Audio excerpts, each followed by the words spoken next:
তারপর চলে এলাম জেঠিমার বাড়ি। আর ওই যে দেখালাম রানী দিদির মা এটা। তো এসেই ফার্স্টে একটু বসলাম। আর এটা হচ্ছে রেম্মাটার নিজেদের দোকান। আর দোকানটা ভেতরে মহিশিলাতে একটা গলির ভেতরে। তারপর এলাম ওপরে ছোট জেঠিমার রুম আছে, তো ছোটো জেঠিমার সাথে একটু গল্প করব বসে। তো শুরু হয়ে গেল গল্পের আসর। যার কাছে যা গল্প ছিল সব কিছু আজকে সবাইকে শেয়ার করবে। তো আমি বসে বসে দেখছিলাম, এবার আমি শুয়ে শুয়ে গল্পর মজা নেব।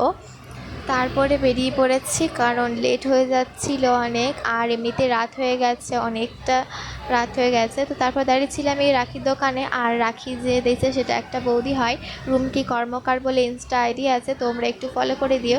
তারপর খেলাম নেপালি মোমো।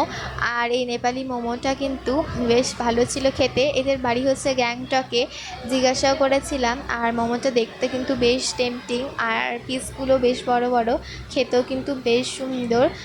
আর তারপরে দাঁড়ালাম এই চিকেনের দোকানে, চিকেন ললিপপ খেলাম। আর কোথাও না দাঁড়িয়ে এবার সোজা বাড়ি যাব, কারণ অলরেডি